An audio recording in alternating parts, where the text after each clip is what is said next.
नमस्कार दोस्तों, स्वागत है आपका अपने YouTube channel digital modern academy में। दोस्तों आज हमारे हिंदी में जो टॉपिक चलने वाला है वो है लिपि।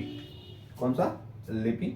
इससे पहले दोस्तों हमने अपना जो है भाषा वाला टॉपिक कंप्लीट किया है। अगर किसी बच्चे ने वो टॉपिक पहले नहीं पढ़ा है तो उसे जाके पहले पढ़ें, उसके बाद लिपि पाएँ तो शायद आपको हिंदी का बेस क्लियर आपका अच्छे से होगा। तो आज का जो टॉपिक रहेगा हमारा वो होगा लिपि का। कौन सा?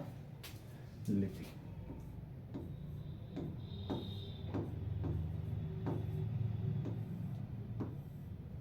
देखो, इससे पहले एक दो चार लाइन चीजें हैं जो बहुत ज्यादा इंपॉर्टेंट, पहले उनको देख लेते हैं भाषा से संबंधित, उसके बाद लिपि पे आएंगे। ठीक है, देखो एक चीजें दो तीन क्वेश्चन बड़े आते हैं। एक तो होता है आपका मानक भाषा। मानक भाषा। मानक भाषा क्या होती है?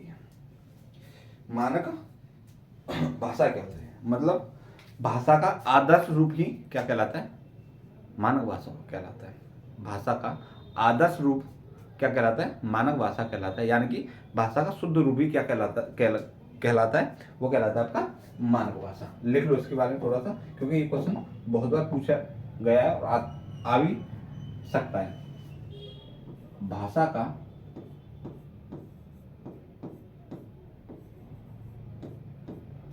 आदर्श रूप, आदर्श रूप यानी कि या शुद्ध रूप, शुद्ध रूप। भाषा का आदर्श रूप या शुद्ध रूप क्या कहलाता है? मानक भाषा कहलाता है। मानक भाषा, मानक भाषा कहलाती है।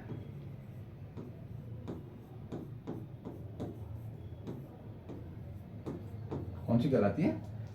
भाषा का आदर्श रूप या शुद्ध रूप क्या कहलाती है? मानक भाषा कहलाती है। ये बात ठीक है। एक आती है राष्ट्रभाषा और राज्यभाषा। ठीक है, राष्ट्रभाषा और राज्यभाषा दोनों में थोड़ा सा अंतर समझते हैं। तो राज्यभाषा होती है जिसमें कार्यालयी काम किए जाते हैं। मतलब जो राजकार्य कामों में प्रयोग होने वाली भाषा क्या कहलाती है? आपकी राजभाषा कहलाती है। और राष्ट्रभाषा कहलाती है जो देश का प्रतिनिधित्व करे, अधिकांश जनता या अधिकांश क्षेत्र की या उस देश की पॉपुलेशन द्वारा या उस देश की जनसंख्या द्वारा बोली जाती है। वह आधिकारिक भाषा होती है एक प्रकार की। आई बात है? तो वो होती है हमारी कौन सी? राष्ट्रभाषा। आई बात है? दोनों में लिख लो, इनको लिखो। राजभाषा, राजभाषा।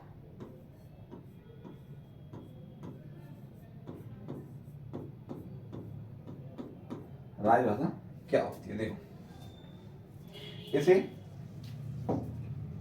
इसे इसे राजकाज,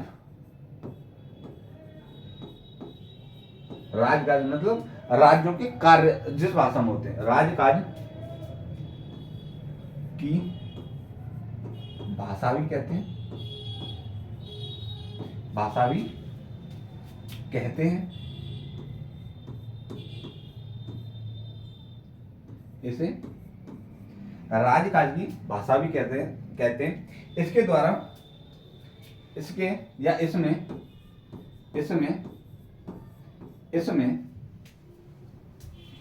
कार्यालयी कार्यालयी कार्यालयी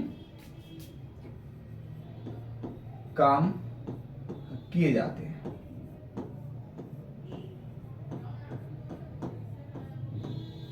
कैसे काम किए जाते हैं? कार्यालयी काम किए जाते हैं। वो भाषा कौन सी होती है? आपकी राजभाषा होती है। आई बात समझ? कोई दिक्कत परेशानी नहीं होगी। एक बार फिर बता देता हूँ, राजभाषा किसे बोलते हैं? इसे राजकाज की भाषा बोलते हैं। इसमें क्या होता है? जो राज्य के या देश के कामकाज किए जाते हैं उसे कौन सी भाषा बोलते हैं? राजभाषा कहते हैं। ठीक है, इसके द्वारा कार्यालयी काम किए जाते हैं। बात करते हो राष्ट्रभाषा की।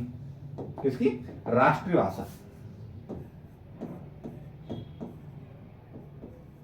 राष्ट्रीय भाषा। राष्ट्रीय भाषा क्या होती है? मतलब राष्ट्रीय भाषा क्या होती है?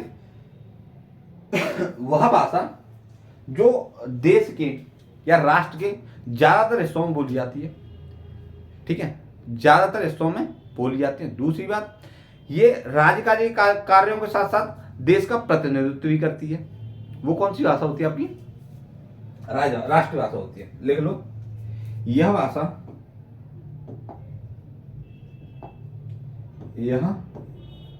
भाषा देश या राष्ट्र के अधिकांश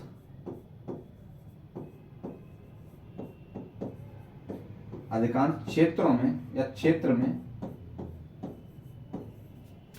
बोली जाती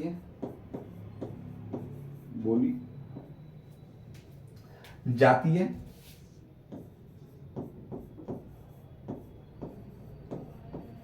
तथा यह भाषा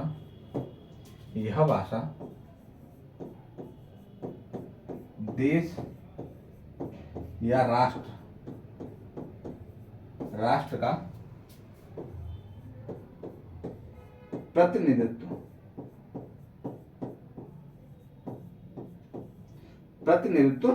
करती है। आई बात है? प्रतिनिधित्व करती है। यहां तक आई बात समझ में? मैंने आपको मानक भाषा बताई, राजभाषा बताई और आपकी राष्ट्रभाषा बताई।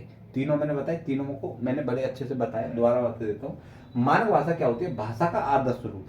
भाषा का आदर्श रूप यानी शुद्ध रूप क्या कहलाता है? मानक भाषा कहलाता है। बात करते हैं राजभाषा की।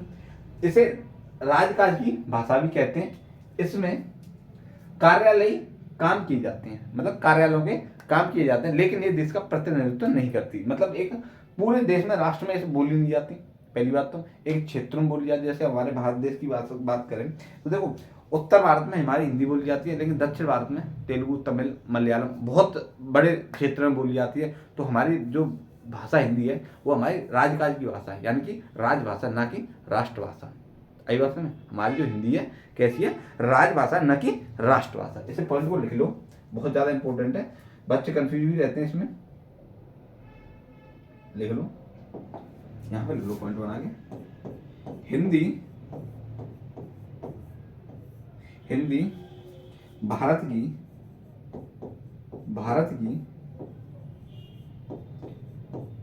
राज भाषा है। हिंदी भारत की राजभाषा है। ध्यान रखना, हिंदी भारत की कैसी भाषा है? राजभाषा है, न कि राष्ट्रभाषा।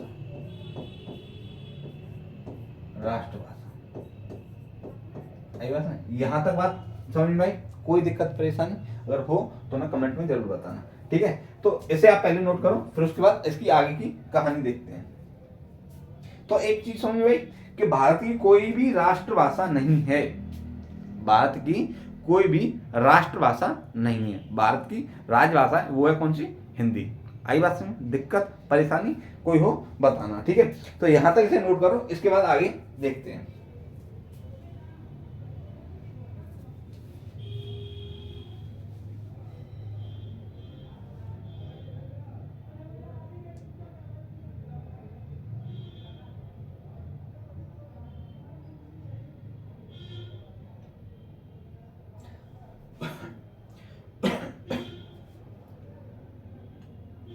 इसे ना लिपि वाली चीजों को देखना, बाद में देखना। ठीक है, इसे नोट मत करना, लिपि में नहीं है, अलग से मैंने बताया। लिपि इसके बाद पढ़ेंगे, क्योंकि ये मेरे को अचानक से चीजें याद आ गई तो पहले से आप कंप्लीट कर लीजिए। ठीक है, हो गया? चलो बात करते हैं। जो अब हमारी जो हिंदी है राजभाषा है, उसे कब अपनाया गया? देखो, राजभाषा का दर्जा कब दिया गया? देखो, इसको दिया गया था 14 सितंबर 1949 को। जो हमारी हिंदी है उसे राजभाषा का दर्जा दिया गया। और संविधान में जो राजभाषा का प्रावधान है भाग 17 में अनुच्छेद 343 से लेके अनुच्छेद 351 तक प्रावधान किया गया है। ये चीज समझ में आई? ठीक है। 14 सितंबर को हमारा राष्ट्रीय हिंदी दिवस मनाया जाता है। और दोस्तों 10 जनवरी को हमारा कौन सा विश्व हिंदी दिवस मनाया जाता है। आई बात समझ में? कोई दिक्कत परेशानी नहीं होगी। इसे लिख लो, आप लिख लो।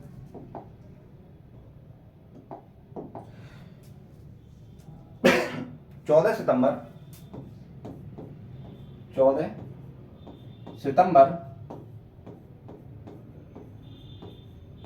1949 को 14 सितंबर 1949 को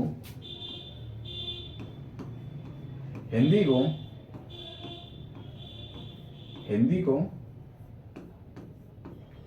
राजभाषा मतलब कामकाज की भाषा राजभाषा का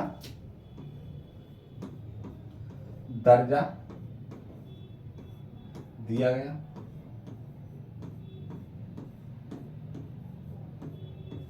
ठीक है, राजभाषा का दर्जा दिया गया। यहां तक कोई बात परेशानी नहीं होगी। ठीक है, राजभाषा का दर्जा दिया गया। दूसरी बात करते हैं इसमें कि जो संविधान में जो राजभाषा का प्रावधान है और भाग 17 में और अनुच्छेद 343 से लेकर अनुच्छेद 351 तक इसका प्रावधान किया गया है। लिख लो। संविधान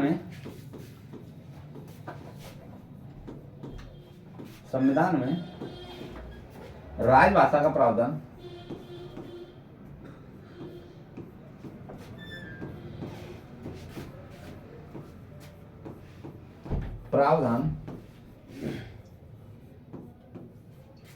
राजभाषा का प्रावधान भाग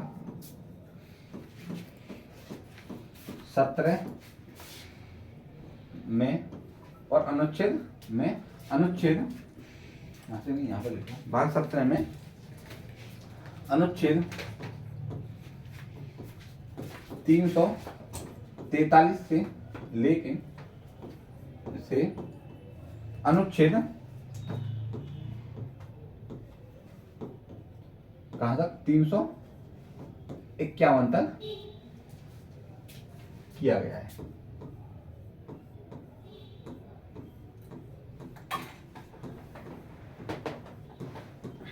आई बात में?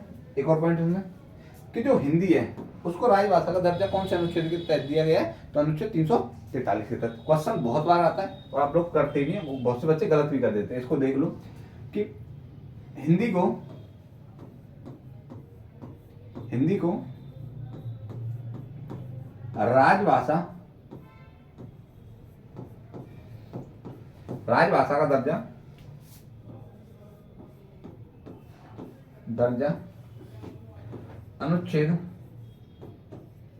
अनुच्छेद 343 के तहत दिया गया है। आई बात समझ ना? चलो ठीक है।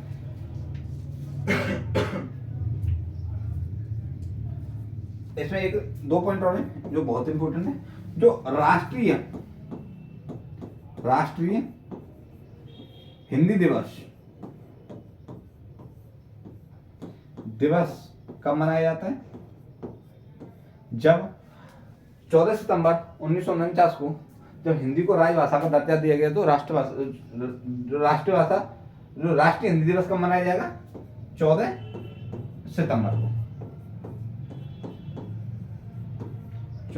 सितंबर को। अच्छा, एक और है विश्व हिंदी दिवस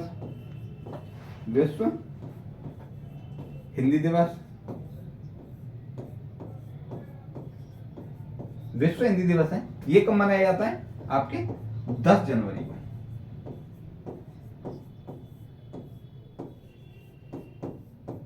हो गया? चलो, ये हमारे संवैधानिक जो हिंदी को अधिकार मिला है उसके बारे में था। एक बार और मैं बता देता हूं। जो 14 सितंबर 1949 को हिंदी को राजभाषा का दर्जा दिया गया, ठीक है, संविधान में जो राजभाषा का प्रावधान है भाग 17 में अनुच्छेद 343 से अनुच्छेद 351 तक किया गया है। तीसरी बात इसमें क्या है, हिंदी को राजभाषा का दर्जा अनुच्छेद 343 के तहत दिया गया है। ये क्वेश्चन बहुत बार आया है, इस बात को थोड़ा सा पॉइंट करना। और राष्ट्रीय हिंदी दिवस, ये तो किसी न किसी परीक्षा में पूछ ही लिया जाता है। राष्ट्रीय हिंदी दिवस 14 सितंबर को और विश्व हिंदी दिवस 10 जनवरी को। किसको? 10 जनवरी को। तो इसे एक बार नोट कर लें, उसके बाद आगे पढ़ते हैं। थोड़ी हिंदी में जो भाषा है उसके बारे में 3 लाइन और है, उनको थोड़ा सा देखेंगे, पहले से आप नोट कर लें।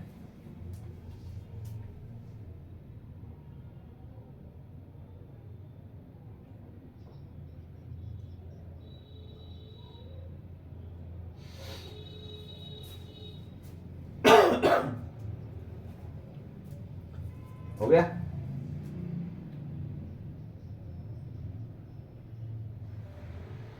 बिल्कुल रिलैक्स होके पढ़ा करो हिंदी तो। आई बात समझ? बिल्कुल रिलैक्स होके। ये सब्जेक्ट ऐसा है बड़े, पता प्यार प्यार से पढ़ाया जाता है, ऐसे हड़बड़ी में नहीं पढ़ाया जा सकता। इसमें 3 लाइन और है, देखो पूछ लेता है सबसे ज्यादा काव्य रचनाएं ठीक है कौन सी बोली या भाषा में हुई थी? तो दोस्तों वो हुई थी खड़ी बोली में। सबसे ज्यादा काव्यों की रचनाएं या काव्य रचनाएं कौन सी बोली या भाषा में हुई थी? तो वो खड़ी बोली में हुई थी। ठीक है। दूसरी बात, कृष्ण संबंधी जो काव्य हुए थे, काव्यों की रचना हुई थी, वो आपकी ब्रज भाषा में हुई थी। कृष्ण संबंधी काव्यों की जो रचना हुई थी वो किस में हुई थी? ब्रज भाषा में हुई थी। और राम संबंधी जो काव्य रचना थी वो आपकी अवधी भाषा में हुई थी। ये इंपॉर्टेंट तीनों क्वेश्चन है, इनको एक बार नोट डाउन करते हैं, फिर उसके बाद आप इससे आगे बढ़ेंगे। लिखो, सबसे ज्यादा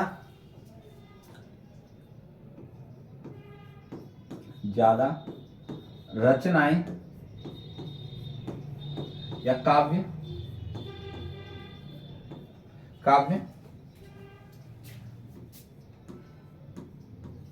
खड़ी बोली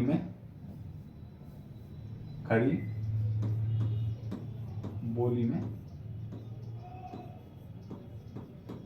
लिखे गए।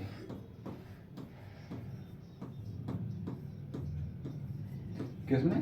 खड़ी बोली में लिखे गए। दूसरा पॉइंट लिख लो,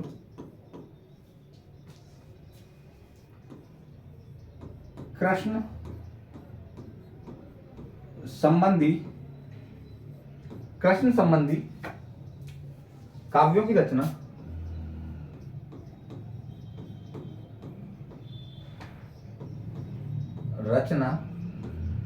कृष्ण संबंधी काव्यों की रचना आपकी ब्रज भाषा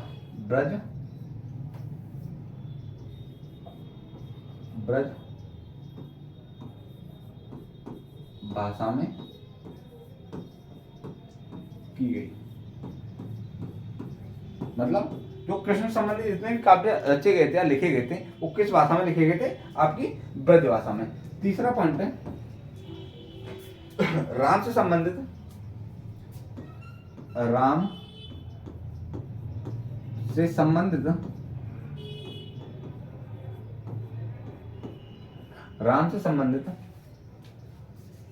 काव्यों की रचना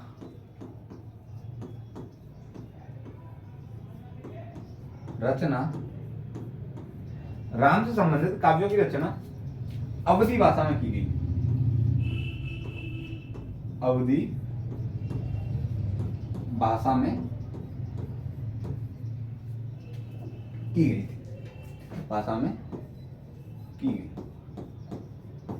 आई बात में? यहां तक कोई दिक्कत परेशानी नहीं होगी। अगर हो तो आप हमें हमारे कमेंट बॉक्स में जरूर बताएं। तो यहाँ तक जो हमारे जो भाषा वाला प्रॉपर तरह से टॉपिक है, क्योंकि संवैधानिक रूप से भाषा को थोड़ा सा बताना मेरा जरूरी था, क्योंकि इसके क्वेश्चन बहुत बनते हैं एग्जाम में। ठीक है, तो वो हमारी चीजें हो गई कंप्लीट। अब इसके बाद हम शुरू करेंगे लिपि। क्या करेंगे? लिपि पहले से नोट कर लो।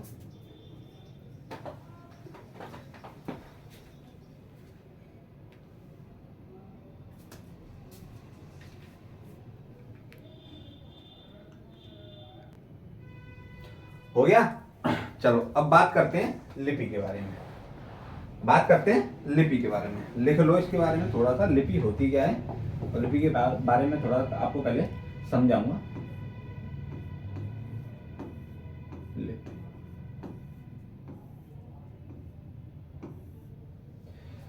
देखो लिपि क्या होती है, भाषा के लिखित रूप को लिपि बोला जाता है। भाषा के लिखित रूप को लिपि बोला जाता है, सीधी सीधी बात। इससे ज्यादा आपको समझने की जरूरत नहीं है कि भाषा के जो हम बोल रहे हैं उसको जिस भाषा में लिख रहे हैं, जिस लिपि में लिख रहे हैं, मतलब जिस तरीके से लिख रहे हैं उसे बच्चा लिपि बोलते हैं। आई बात समझ? मतलब जैसे मैं बोल रहा हूं मतलब, अब मेरी लिपि क्या है, मतलब। तो अब ये कौन सी होगी, मेरी भाषा और उसकी लिपि। मतलब जो मैं बोल रहा हूं उसको मैं लिख रहा हूं, तो वही होगी बच्चा लिपि। लिख लो इसके बारे में थोड़ा सा। लिपि क्या होती है, भाषा के यहां लिख लो, भाषा के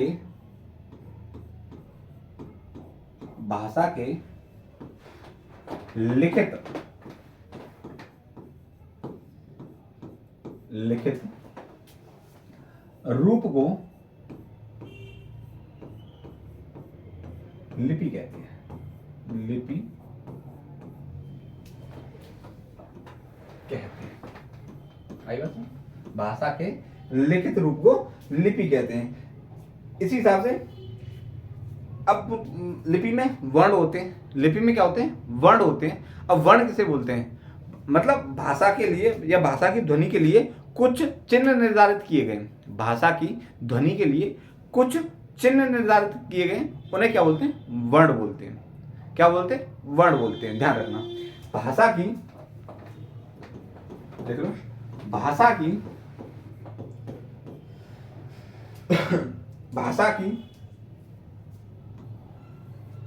ध्वनियों के लिए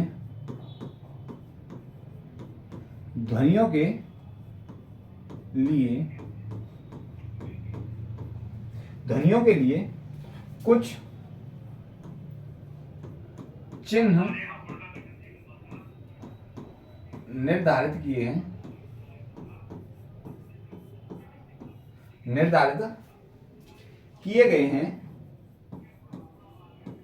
किए गए हैं।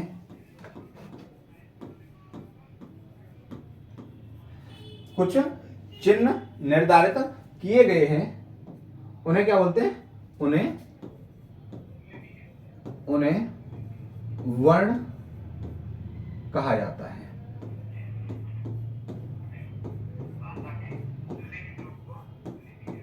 ठीक है, क्या कहा जाता है, वर्ण कहा जाता है। अच्छा, इन वर्णों के व्यवस्थित समूह को या व्यवस्थित क्रम को वर्णमाला कहते हैं। लिख लो, इन वर्णों के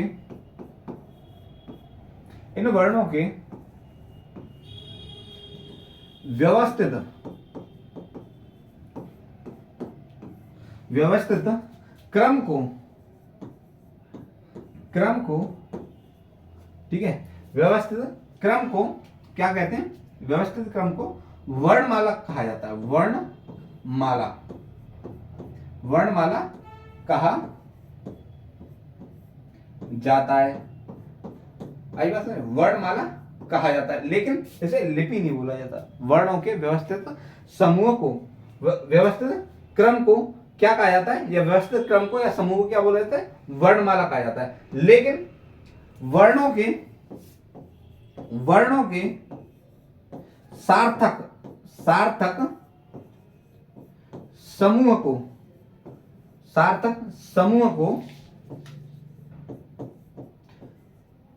समूह को लिपि कहते हैं। आई बात समझ में? लिपि, वर्णमाला, वर्ण, तीनों में आपको अंतर समझ में आया?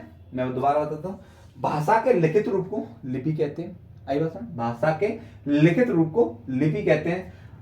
वर्ण किसे बोलते हैं, भाषा की ध्वनियों के लिए कुछ चिन्ह निर्धारित किए गए हैं, उन्हें बच्चा क्या बोलते हैं, वर्ण बोलते हैं। उन्हें क्या बोलते हैं, वर्ण कहा जाता है। आई बात समझ। अब इन वर्णों के व्यवस्थित क्रम को क्या बोला जाता है, वर्णमाला कहा जाता है। व्यवस्थित क्रम को क्या बोला जाता है, वर्णमाला कहा जाता है। लेकिन वर्णों के सार्थक समूह को, जिन वर्णों के मिलने से कुछ अर्थ निकले, उन्हें क्या बोला जाता है बच्चा, उन्हें बोला जाता है लिपि। उसे बोला जाता है लिपि। बात समझ में आई ना, बात समझ में? कमेंट में लिखो हाँ, ठीक है। अगर नहीं आई हो तो ना, अगर नहीं आई हो तो ना। आई बात समझ? तो इस चीज को थोड़ा सा नोट करो। यहां तक समझ में आ गया, इसे पहले नोट करो, इसके आगे हम आगे शुरू करेंगे, क्योंकि अब लिपियों का विकास पढ़ेंगे तो इसमें आएगा नहीं, एक ही साथ करेंगे उनको। तो इन्हें पहले नोट कर लो।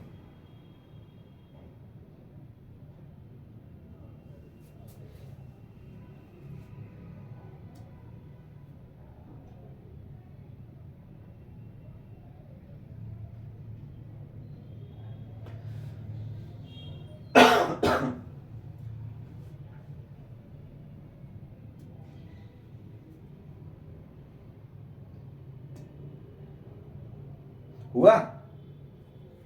अब हेडिंग डाल लो, लिपियों का विकास। लिपियों का विकास, हेडिंग डाल लो, लिपियों का विकास। लिपियों का विकास।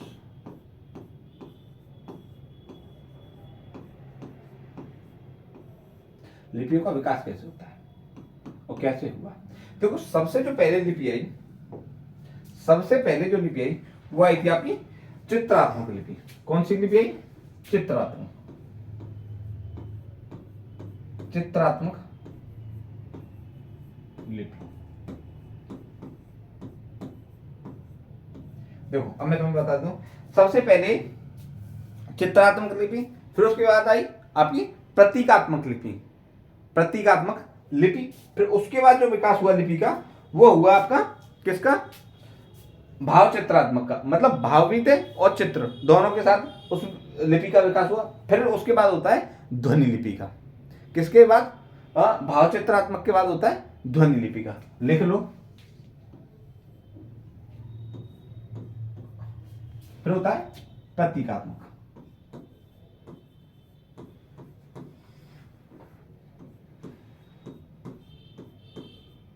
देखो, चित्रात्मक लिपि किस प्रकार की, जैसे किसी पशु का चित्र अंकित किया, उससे लोगों को समझा, ठीक है।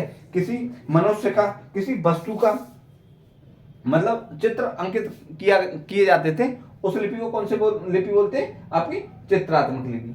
चित्रात्मक लिपि के बाद कौन सी लिपि आती है? आपकी प्रतीकात्मक। अब बात करते हैं प्रतीकात्मक के बाद, अब आती है भाव चित्रात्मक। भाव चित्रात्मक लिपि।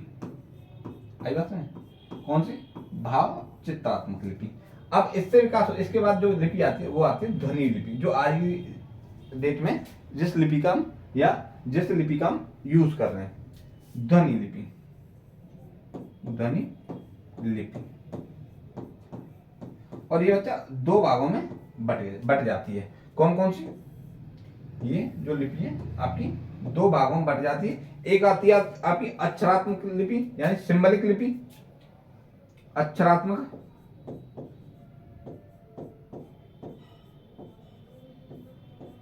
लिपि। और ये जो दूसरी भाग में बटती है वो आपकी वर्णात्मक। वर्णात्मक मतलब अल्फाबेटिकल।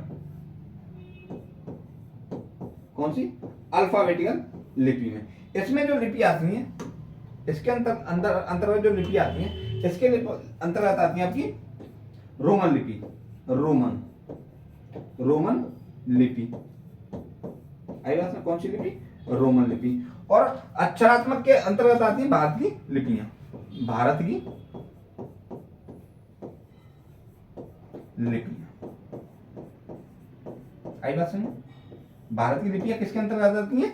आपकी अक्षरात्मक लिपि के। यानी कि हमने लिपियों का विकास पढ़ा, क्या पढ़ा? सबसे पहले आई चित्रात्मक लिपि, इसमें क्या चित्र से अंकित किए जाती थी भाषाएं, ठीक है। तो उसके बाद प्रतीकात्मक के बाद जो आई थी वो आई थी आपकी भाव चित्रात्मक। तो उसके बाद आई थी आपकी ध्वनि लिपि, और ध्वनि लिपि दो भागों में बट जाती है, एक तो अक्षरात्मक लिपि और एक आपकी वर्णात्मक लिपि। मतलब अक्षरात्मक सिंबलिक लिपि और वर्णात्मक मतलब अल्फाबेटिकल लिपि। और अल्फाबेटिकल लिपि में आपकी रोमन लिपि लिखी जाती है और आपकी अक्षरात्मक में भारतीय लिपियां आती है। यहां तक आपका हो गया कंप्लीट। इसे एक बार नोट कर लें, इस डायग्राम को बना लें जैसे आपको चीजें समझ में आए। बात करेंगे भारत की लिपियों की।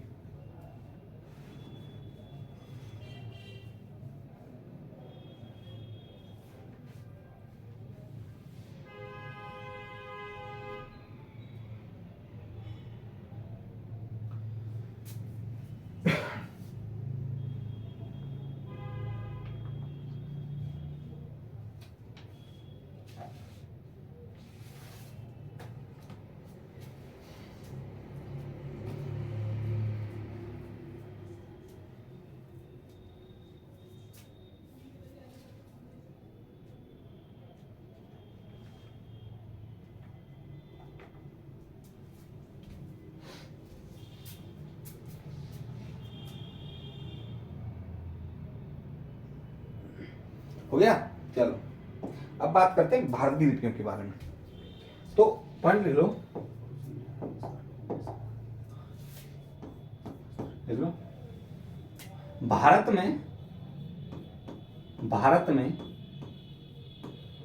भारत में तीन प्रकार की लिपियों के साक्ष्य मिलते हैं। तीन प्रकार की लिपियों के साक्ष्य मिलते हैं। वो कौन कौन सी? एक तो सिंधु लिपि, एक ब्राह्मी लिपि और एक खरोष्टी लिपि।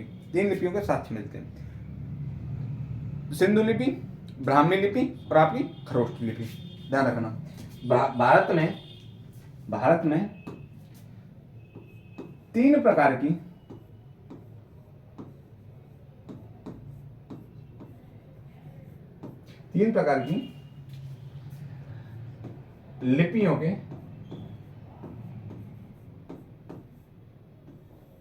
लिपियों के साक्ष्य मिलते हैं।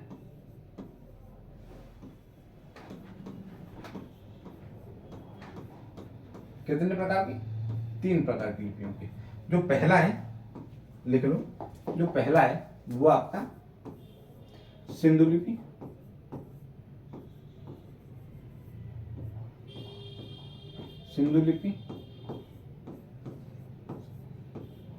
दूसरी आपकी कौन सी? ब्राह्मी लिपि,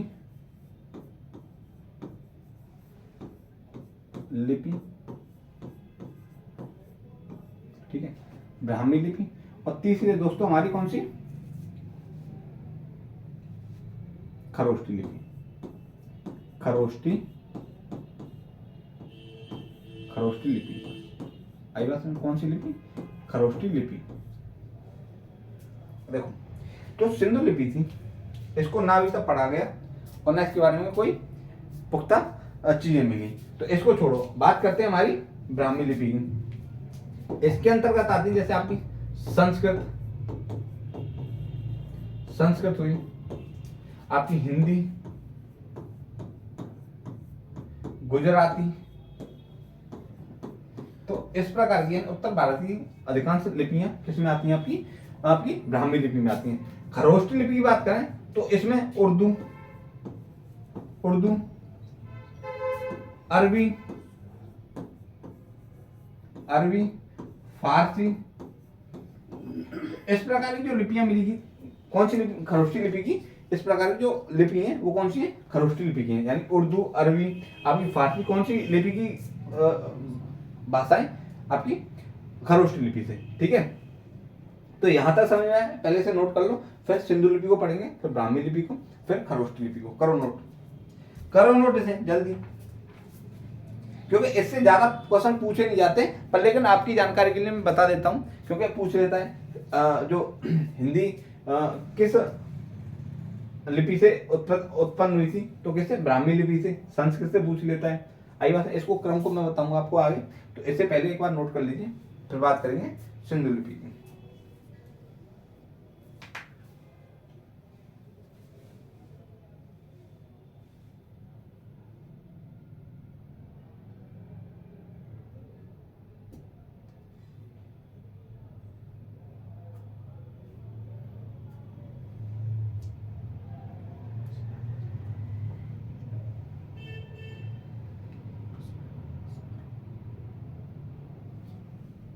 हुआ, चलो बात करते हैं हम सिंधु लिपि की। बात करते हैं पहली सिंधु लिपि। सिंधु लिपि देखो, इसे सैंधव लिपि या हड़प्पा लिपि बोलते हैं। कैसी? इसे सैंधव लिपि या हड़प्पा लिपि बोलते हैं। इसे सैंधव लिपि या हड़प्पा, इसे सैंधव लिपि या हड़प्पा लिपि भी कहते हैं। हड़प्पा लिपि भी कहते हैं। आई बात समझ? कौन सी लिपि बोलते हैं इसे? सैंधव लिपि या हड़प्पा लिपि बोलते हैं। ये जो लिपि है, इसे अभी तक ना समझा गया ना पढ़ा गया। इस लिपि को ना अभी तक समझा गया और ना इसे पढ़ा गया। दूसरा पॉइंट इसमें लिख लो,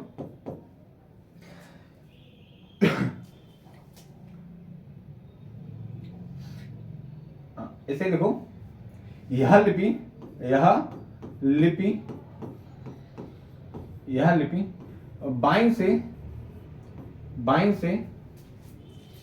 बाईं से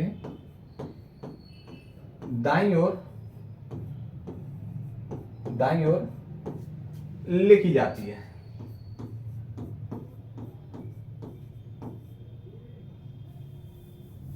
दाईं ओर लिखी जाती है। आई बात है? कहां से?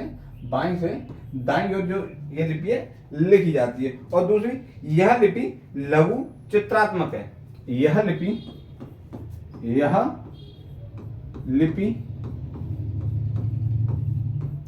लघु चित्रात्मक है। लघु चित्रात्मक है, ध्यान रखना। मतलब कहीं इसके चित्र मिलते हैं, कहीं इसके आपके सिंबल मिलते हैं। इस बात को ध्यान रखना, कहीं चित्र मिलते हैं और कहीं इनके प्रतीक मिलते हैं। तो इसको ना तो पढ़ा गया और ना ही लिखा गया। लिख लो इस पॉइंट को भी। इस लिपि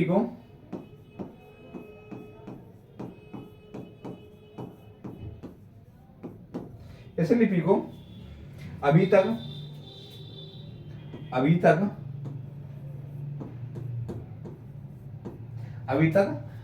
ना समझा गया ना पढ़ा गया।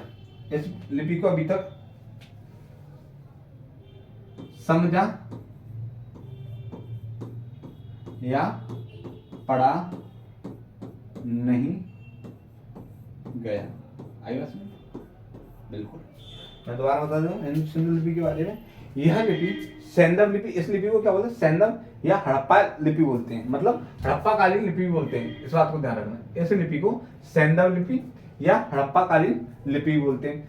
यह लिपि कहां से, यानी कि बाईं ओर से दाईं ओर लिखी जाती है। जैसे हिंदी लिखी जाती है ना, वैसे बाईं ओर से दाईं ओर लिखी जाती है। लेकिन खरोष्टी लिपि की बात करें तो बच्चा, वो कहां से लिखी जाती है? आपकी दाईं से बाईं ओर। उर्दू हमेशा उल्टी लिखी जाती है। इस बात को ध्यान रखना। किसी बच्चों को इस बारे में नॉलेज नहीं हो, जो उर्दू होती है वो दाईं से बाईं ओर लिखी जाती है। लेकिन जो सिंधु लिपि है वो कहां से कैसे लिखी जाती है? आपकी बाईं ओर से दाईं ओर लिखी जाती है। यह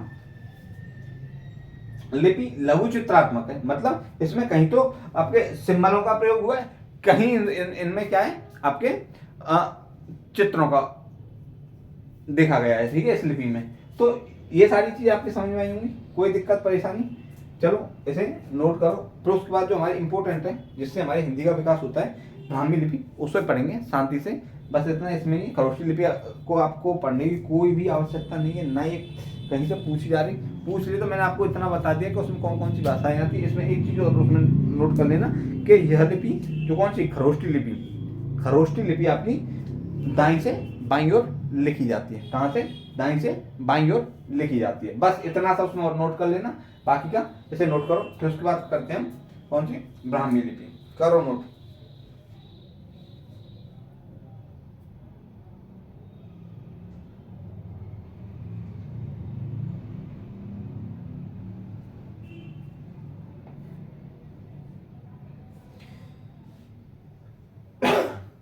हुआ? चलो, किसी बच्चे का नहीं हुआ हो तो उसे देख ले। बात करते हैं हमारी ब्राह्मी लिपि। ब्राह्मी लिपि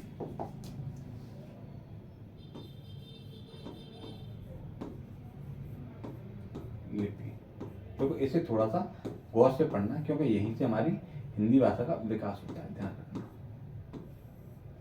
यह जो लिपि है ब्राह्मी लिपि एक प्राचीन लिपि है। पहली बात तो क्या है? ब्राह्मी लिपि एक प्राचीन लिपि है जो कि कहां से? बाईं ओर से दाईं ओर लिखी जाती है। पहली बात, बाईं ओर से दाईं ओर लिखी जाती है।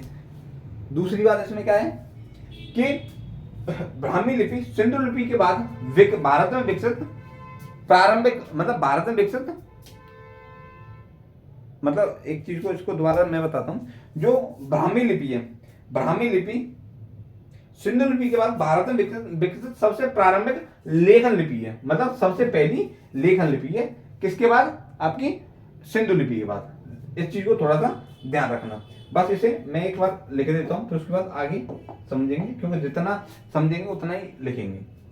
देखो, यहां देख लो, ब्राह्मी लिपि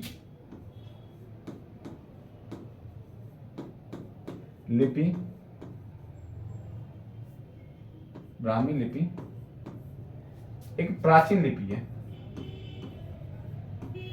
प्राचीन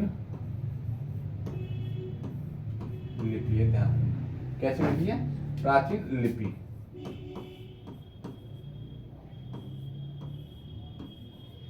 कैसी लिपि है? प्राचीन लिपि है। ऐसा पॉइंट लिख दूंगा। पहला पॉइंट है इसमें, यह लिपि बाएं से, यह लिपि बाएं से दाईं ओर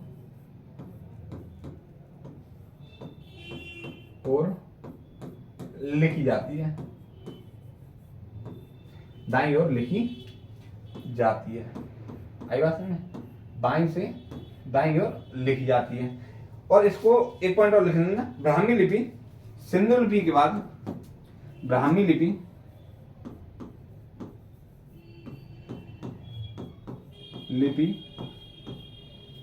सिंधु लिपि के बाद, ब्राह्मी लिपि सिंधु लिपि के बाद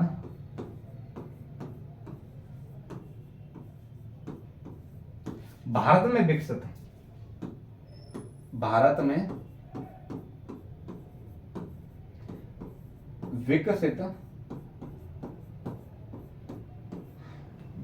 विकसित पहली लेखन प्रणाली है। विकसित पहली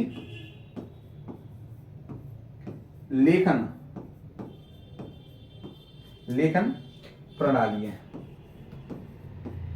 मतलब सिंधु लिपि तो थी, पर लेकिन उसे समझा नहीं गया कि उसमें लिखा गया। लेकिन तो ब्राह्मी लिपि है वह सिंधु लिपि के बाद भारत में विकसित पहली लेखन प्रणाली है, जिसके द्वारा हम समझ सकते हैं और इसे लिख सकते हैं। आई बात समझ? यहां तक कोई परेशानी दिक्कत नहीं होगी। अब इसका जो समय माना गया है, जो ब्राह्मी लिपि का समय है वह 500 ईसा पूर्व से लेकर 350 ईस्वी तक, यानी कि 500 ईसा पूर्व से लेकर 350 ईस्वी तक ब्राह्मी लिपि का जो समय है। लिख लो, ब्राह्मी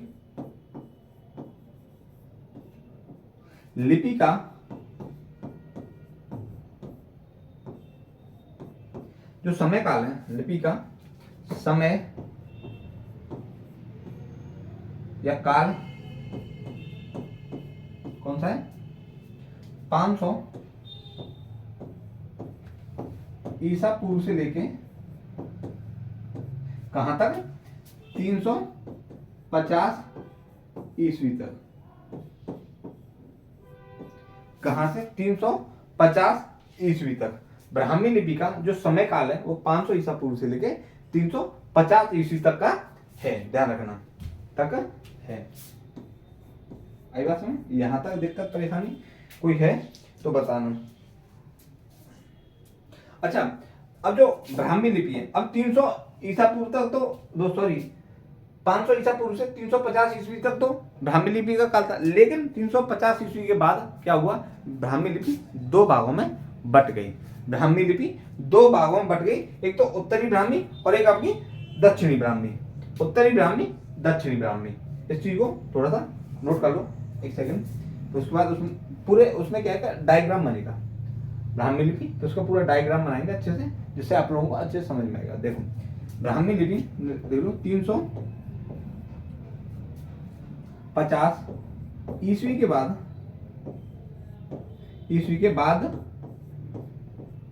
ब्राह्मी लिपि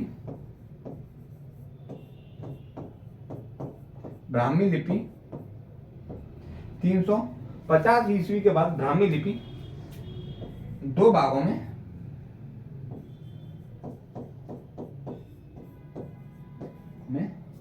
टूट जाती है, या दो भागों में या दो शाखाओं में, लिख लो ऐसा लिख लो, के बाद ब्राह्मी लिपि दो शाखाओं में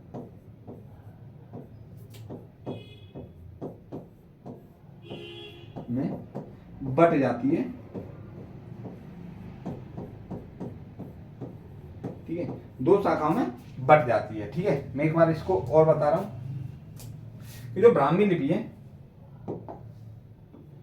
ब्राह्मी लिपि एक प्राचीन लिपि है। पहली बात, ब्राह्मी लिपि एक प्राचीन लिपि है। दूसरी बात, यह लिपि बाएं से दाईं ओर लिखी जाती है। कहां से, बाएं से दाईं ओर लिखी जाती है। ब्राह्मी लिपि सिंधु लिपि के बाद भारत में विकसित पहली लेखन प्रणाली है। कैसी है, पहली लेखन प्रणाली। ब्राह्मी लिपि का जो समय काल है या काल है वो कहां से कब तक है, आपका 500 ईसा पूर्व से लेके 350 ईस्वी तक है। अच्छा, इसके बाद क्या होता है कि जो 350 ईस्वी के बाद जो ब्राह्मी लिपि है दो शाखाओं में बढ़ जाती है, एक उत्तरी ब्राह्मी और एक दक्षिणी ब्राह्मी। उत्तरी ब्राह्मी और एक दक्षिणी ब्राह्मी, उस चीज को हम पढ़ेंगे। पहले इसको एक बार आप नोट कर लें, उसके बाद एक डायग्राम बनाएंगे पूरा अच्छे से, और आप लोगों को पूरा विस्तार से उस चीज को बताएंगे।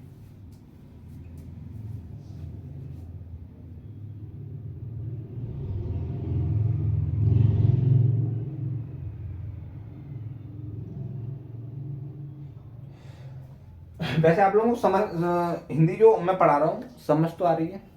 मैंने पिछले जो लेक्चर लिए हैं, तीन हो गए आपकी भाषा से संबंधित, वो मैंने एक्चुअली विस्तार में थोड़ा सा इस वजह से कराया था क्योंकि हमारा जो टारगेट है वो यूपीएसआई भी है और आपके यूपी पुलिस के साथ साथ। ठीक है, तो उस चीज़ को आप देखें और अभी से, और मैं जल्द ही आपकी मूल विधि भी शुरू करने वाला हूँ। ठीक है, मूल विधि भी शुरू करने वाला हूँ, और आपकी पॉलिटी क्लास भी दोस्तों मैं ही दूंगा। पॉलिटी क्लास आपकी मूल विधि मैं खुद शुरू करूंगा। आई बात में, तो आप दिक्कत ना लें कैसी भी किसी भी तरह की। और रही बात पुलिस की, तो उसमें तो दोस्तों आप स्कोर करोगे, इतना मेरे को विश्वास है। अभी आपका अच्छा टाइम, खासा टाइम है, इस वजह से मैं बता रहा हूँ कि आपका कोई भी क्वेश्चन, कोई भी प्रश्न छूटे नहीं। साथ ही साथ मैं आपको एक प्रैक्टिस सेट भी रेगुलर कराने जा रहा हूँ बहुत जल्द।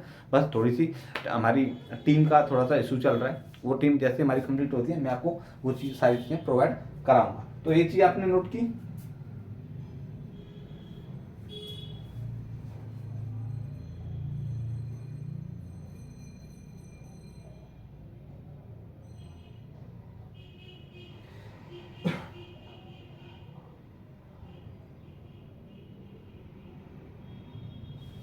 हो गया, चलो अब करते हैं ब्राह्मी लिपि का पोस्ट वर्णम। देखो लिख लो यहाँ पे ब्राह्मी लिपि।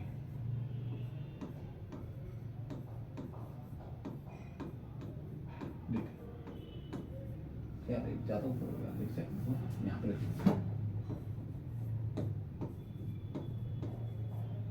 ब्राह्मी लिपि।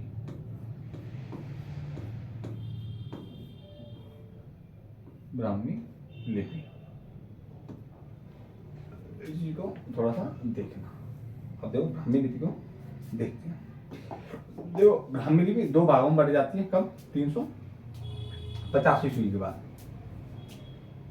एक तो आपकी उत्तरी ब्राह्मी और आपकी दक्षिणी ब्राह्मी। कौन सी?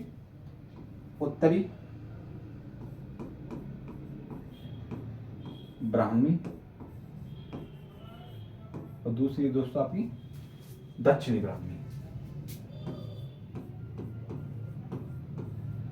दक्षिणी ब्राह्मी मतलब इससे विकास होता है उत्तर भारतीय लिपियों का और इससे होता है आपकी दक्षिण भारतीय लिपियों का। तो बात करते हैं यहां से। अब ये भी क्या हुआ, इसके बाद जो ब्राह्मी लिपि वो बदली किसमें? आपकी गुप्त लिपि में। किसमें? गुप्त लिपि में। और जो इसका समय था गुप्त लिपि का वो था आपका मतलब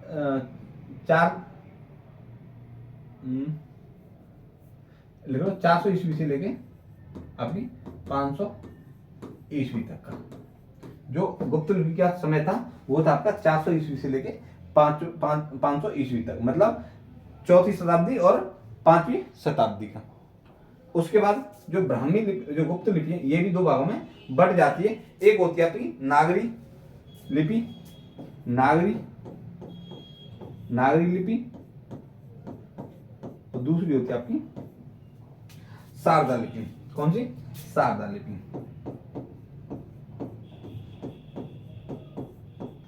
आई बात है? नागरी लिपि और शारदा लिपि। बात करते हैं दक्षिणी लिपि। तो दक्षिणी लिपि आपकी बदल जाती है आपकी नंद नागरी लिपि। नंद नागरी लिपि में। कहां पे? नंद नागरी लिपि। और यहां से विकास होता है आपकी दक्षिण भारत की जो भाषा है उनकी लिपियों का। अब बात करते हैं नागरी लिपि का। तो ये भी यहां से दो भागों में बढ़ जाती है। एक पूर्वी नागरी, ये भी दो भागों में बढ़ जाती है, ध्यान रखना। एक होती है आपकी पूर्वी नागरी, ठीक है। इसके अंतर्गत जो भाषा आती है उन्हें एक बार देख लो। उसके अंतर्गत जो भाषा आती है इसके अंतर्गत एक तो आते हैं मैथिली आती है, जैसे मैथिली बांग्ला, मैथिली बांग्ला, यानी कि पूर्वी भारत की जो लिपि है वो किसके अंतर्गत आती है? आपकी पूर्वी नागरी के। आई बात है? जो पूर्वी भारत है वहां की जो लिपि आती है वो कौन सी है? जैसे मैथिली और आपकी बांग्ला, विकास हुआ पूर्वी नागरी से। अब बात करते हैं पश्चिमी, और जो नागरी लिपि दूसरे भाग में बढ़ती है वो है आपकी पश्चिमी नागरी। कौन सी? पश्चिमी नागरी।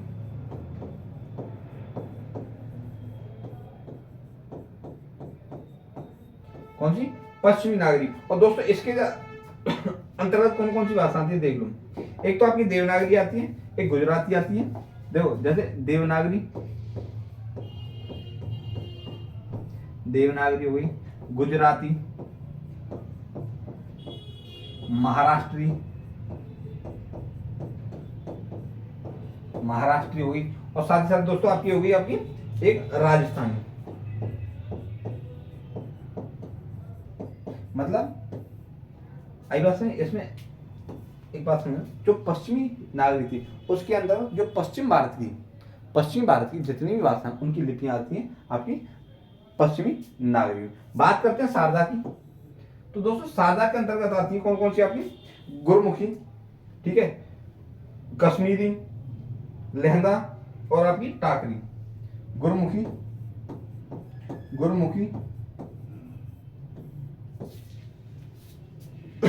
के साथ साथ आपकी हो जाती है कौन सी? कश्मीरी, टाकरी और आपकी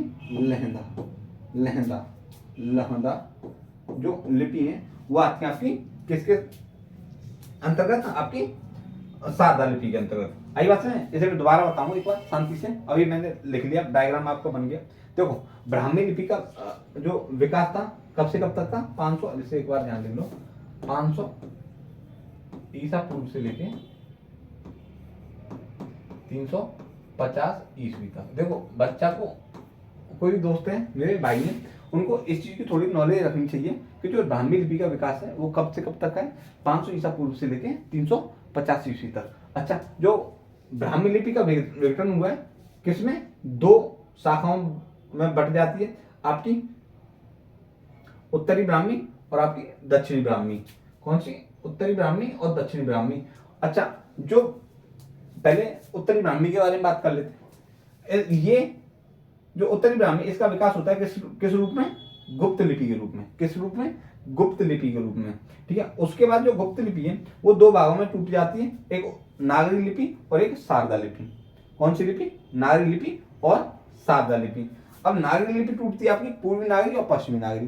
किसमें, पूर्वी नागरी और पश्चिमी नागरी में। पूर्वी नागरी के अंतर्गत आती है आपकी पूर्वी जो भाषाएं, भारत की पूर्वी क्षेत्रों की जो भाषाएं उनकी लिपि आती हैं, और पश्चिमी लिपि में आती है आपकी जो पश्चिमी भारत है उसकी जो भाषा, उनकी लिपि आती है। आई बात में बात करते हैं शारदा की।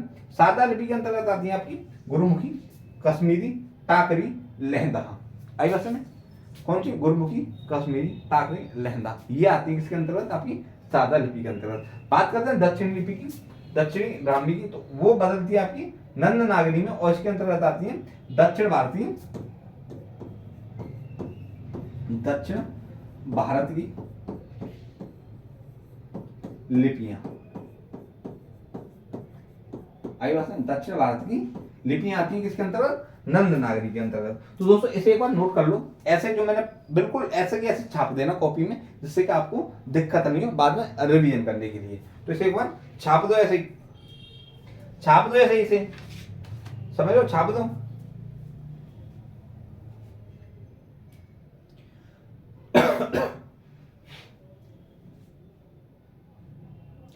छाप दो, बिल्कुल कोई परेशानी नहीं है।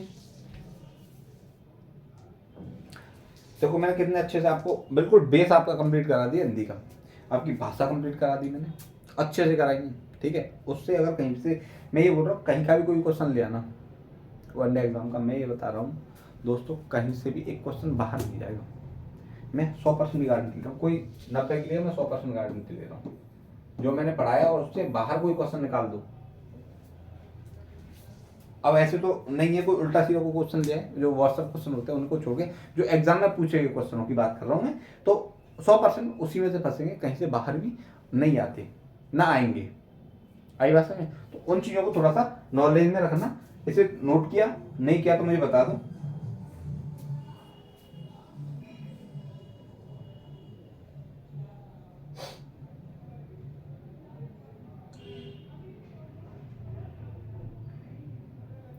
बात करेंगे हमारी देवनागरी लिपि की, क्योंकि जो हमारी हिंदी है वो किसके अंतर्गत आती है, देवनागरी लिपि की। तो अब बात करेंगे सिर्फ देवनागरी लिपि की, क्योंकि हमने देवनागरी लिपि को देखा कहाँ से कैसे उत्पन्न हुई।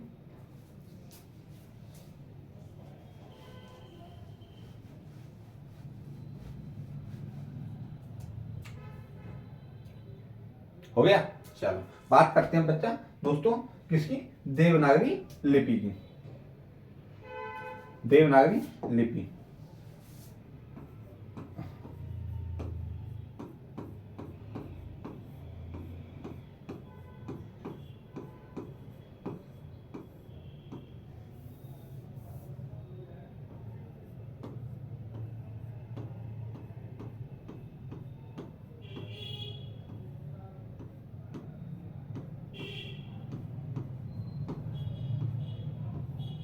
देवनागरी लिपि। आई बस में, कौन सी, देवनागरी लिपि। देखो इसका प्रयोग सबसे पहले गुजरात के एक राजा थे जयभट्ट, उनके शिलालेखों में किया गया था। जो देवनागरी लिपि है उसका प्रयोग सर्वप्रथम गुजरात के एक राजा थे जयभट्ट, उनके शिलालेखों में किया गया था। लिख लो इस पॉइंट को, इंपोर्टेंट है।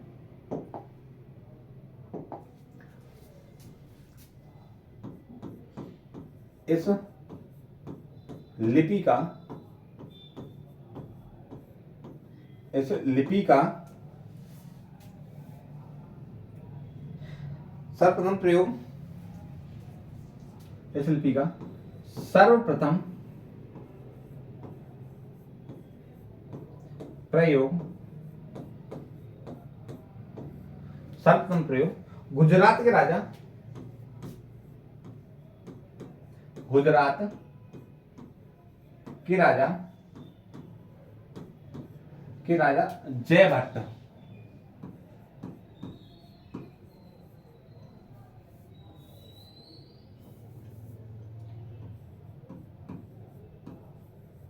जयभट्ट, जयभट्ट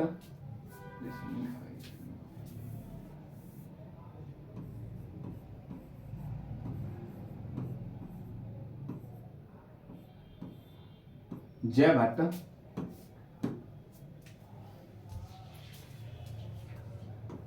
के शिलालेखों,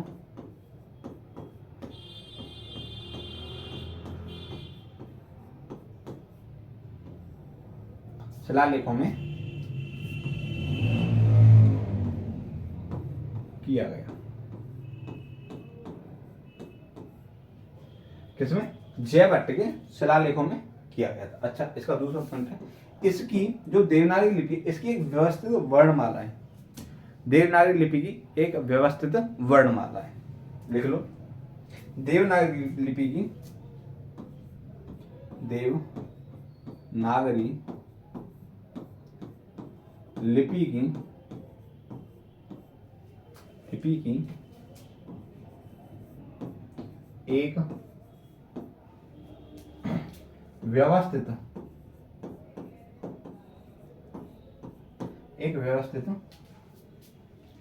वर्णमाला है। क्यों है या नहीं? देखो बताओ, वर्णमाला है कि नहीं? नहीं है तो मैं बताऊं कैसे नहीं है, और है तो कैसे, वो मैं आगे क्लास में बताऊंगा, ठीक है। अब तीसरा पॉइंट है इसमें, जो देवनागरी लिपि है वह बाएं से दाईं ओर लिखी जाती है, बाएं से दाईं ओर लिखी जाती है, क्योंकि ब्राह्मी लिपि भी कहां से लिखी जाती है? बाएं से दाईं ओर लिखी जाती है। यह लिपि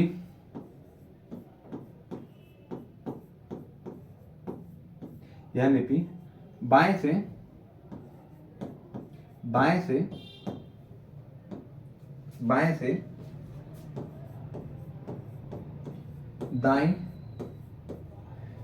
दाईं या दाएं लिख लो, ऐसे दाईं ओर लिख लो, बाएं से दाईं ओर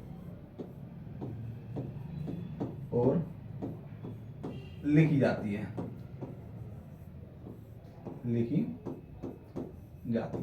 आई बात समझ? कहां से? बाईं ओर से दाईं ओर लिखी जाती है।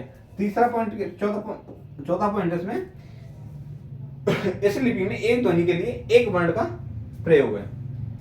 मतलब बताऊंगा, पहले लिख लो। इस लिपि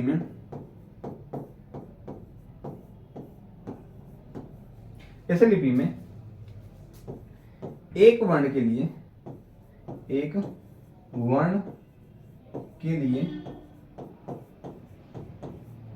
इस लिपि में एक वर्ण के लिए, सॉरी, एक ध्वनि के लिए,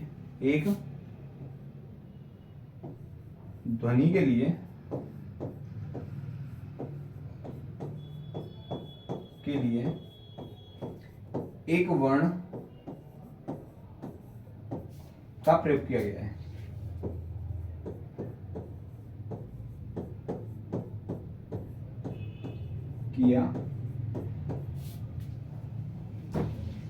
गया है। आई बात सुन? देखो अब इसको थोड़ी सी चीजें समझ लीजिए। अब मैंने लिखा दिया, एक बार समझ लीजिए। इस लिपि को सर्वप्रथम कहां पे प्रयोग किया गया था? गुजरात के राजा थे जयभट्ट, उनके शिलालेखों में देवनागरी लिपि का प्रयोग किया गया था। दूसरी बात इसमें क्या है? देवनागरी लिपि की एक व्यवस्थित वर्णमाला है, बिल्कुल है, आपने देखी है, आप पढ़ते हो, और नहीं पढ़ी है जिस बच्चे ने तो उसे मैं पढ़ाऊंगा आगे की क्लास में। तीसरी बात करते हैं इसमें, यह लिपि बाएं से दाईं ओर लिखी जाती है। कहां से? बाएं से दाईं ओर लिखी जाती है। आई बात समझ में? चौथी बात इसमें, इस लिपि में एक ध्वनि के लिए एक वर्ण का प्रयोग किया गया है। जैसे क ध्वनि है तो क के लिए एक है, ख के लिए एक है, च के लिए एक वर्ण है, प्रत्येक ध्वनि के लिए एक वर्ण है, इस बात को ध्यान रखना है। जैसे प के लिए प वर्ण है, तो इस प्रकार से एक ध्वनि के लिए एक वर्ण का प्रयोग किया गया है। यहां तक बात समझ में आई? आ गई तो इसे नोट कर लो, बात करते हैं आगे।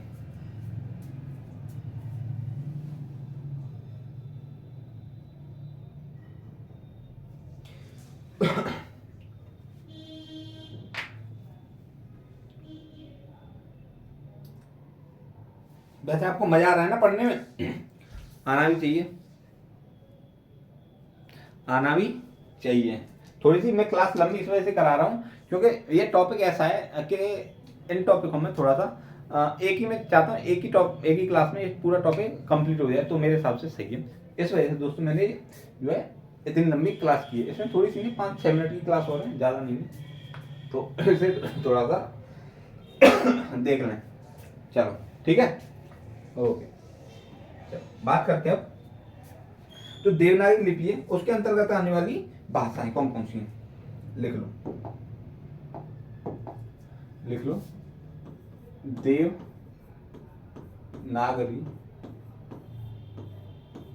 लिपि के अंतर्गत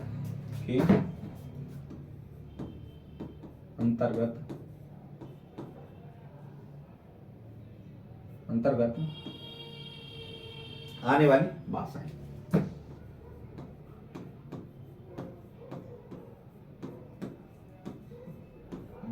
क्योंकि पूछ लेता है क्वेश्चन, ध्यान रखना, ये क्वेश्चन पूछ लेता है और बार बार परीक्षा में पूछा भी है इसमें से 1-2 क्वेश्चन, तो उसको थोड़ा सा देख लेना। देखो पहली तो आपको पता ही कौन सी है, संस्कृत। ठीक है, संस्कृत के बाद हमारी हिंदी के बाद आपकी हो जाती है कौन सी? राजस्थानी।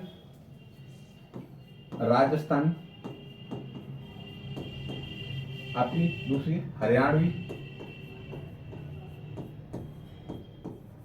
होगी आपकी। इसके साथ साथ आपकी होगी आपकी भोजपुरी,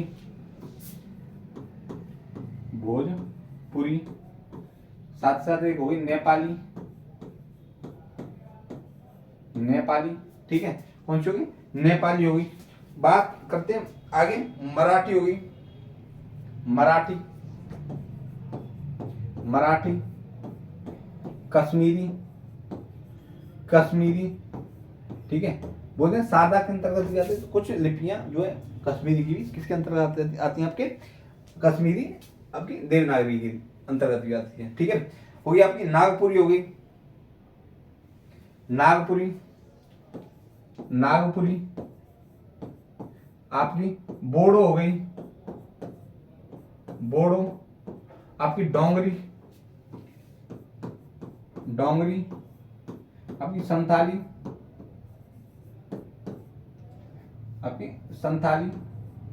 आई बात है। बोडो, डोंगरी, संथाली।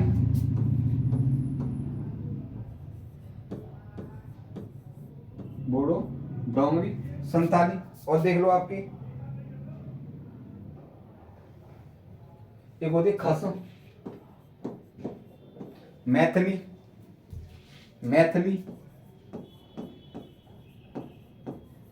हो गई आपकी। मैथिली के बाद होगी आपकी कुमाऊनी।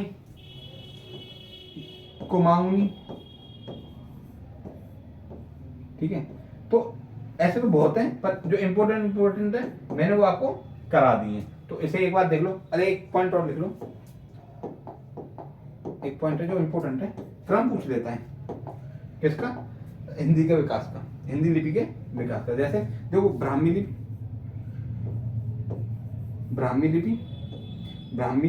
लिपि, इससे विकास होता है किसका? आपकी देवनागरी लिपि।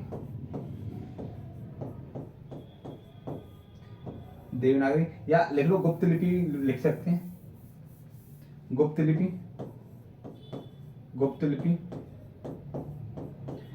लिपि से विकास होता है आपकी देवनागरी लिपि, देवनागरी लिपि, और देवनागरी लिपि से विकास होता है हमारे संस्कृत या हिंदी का। संस्कृति बोलते हैं, संस्कृत या हिंदी, संस्कृत हिंदी कुछ भी बोल लिख लो, कोई दिक्कत नहीं। क्यों संस्कृत का विकास किससे हुआ है? देवनागरी लिपि से। इस क्रम को थोड़ा सा याद रखना, क्योंकि पूछ लेता है, इस बात को ध्यान, पूछ लेता है, इस क्रम को थोड़ा सा ध्यान रखना। तो दोस्तों ये लिपि वाला जो और भाषा वाला जो टॉपिक है आपका, वो आज हमने समाप्त कर दिया है। कल हम जो आपके रेगुलर टॉपिक हैं वो शुरू होंगे अच्छे से, जो आपका वर्णमाला शुरू करेंगे, संधि समास, फिर धीरे धीरे अपने पूरे व्याकरण को पढ़ेंगे। साथ ही साथ लास्ट में जाके जो वोकैब वाला जो टॉपिक हैं, जैसे पर्यायवाची हुए, आपके विलोम शब्द हुए, अनेकार्थी शब्द हुए, बाकी या तत्सम तद्भव, ठीक है, साथ ही साथ बर्तनी, इस प्रकार के जो टॉपिक हैं उनको भी धीरे धीरे पढ़ेंगे। लेकिन जो ये आपकी हिंदी भाषा की नींव है, इस नींव को मैं सबसे रिक्वेस्ट करूँगा एक बार जरूर पढ़ें। ऐसा नहीं है ये काम नहीं आती, बहुत काम आती है, इसमें क्वेश्चन भी बनते हैं, स्पेशली भाषा वाले टॉपिक में से बहुत क्वेश्चन बनते हैं। और दूसरी बात, भाषा के बाद जो मैंने आज जो टॉपिक कराए थे, संविधान में हिंदी भाषा का जो स्थान है उसको भी मैंने पढ़ाया है, उसको भी थोड़ा सा आप जरूर देखें, क्योंकि वो उसमें से जैसे पूछ लेता है विश्व हिंदी दिवस वो हो गया, आपकी हिंदी भाषा का संविधान में कौन से अनुच्छेद में दिया गया, ठीक है, राजभाषा, अच्छा हिंदी को कब राजभाषा बनाया गया, ये सारे जो मैंने क्वेश्चन कराए थे वो बहुत ज़्यादा इंपॉर्टेंट है, उन्हें जरूर एक बार देख लें। और रिक्वेस्ट है कि जो आप लोग हमारी वीडियो को देख रहे हैं, तो रिक्वेस्ट है आप थोड़ा सब्सक्राइब कर दें, आपके एक क्लिक से ना हमें बहुत बड़ा मोटिवेशन मिलता है भाई, सीधी बात है। तो आपसे रिक्वेस्ट है कि आप हमें जिस प्रकार सपोर्ट कर रहे हैं उसी प्रकार से सपोर्ट करते रहें, और साथ ही साथ दोस्तों जो हमारी क्लास है इसे शेयर करें, सब्सक्राइब करें। तो मिलते हैं कल एक नई क्लास के साथ, नए टॉपिक के साथ। जो हमारा टॉपिक होगा दोस्तों वो होगा हमारा वर्णमाला, ठीक है, टॉपिक कौन सा होगा हमारा? वर्णमाला। तो उस टॉपिक को हम मिलेंगे कल नई क्लास के साथ, उस टॉपिक के साथ। तब तक के लिए नमस्कार, आप लोग अपना ख्याल रखें, मिलते हैं कल बिल्कुल इसी जुनून के साथ, ठीक है, नमस्कार दोस्तों।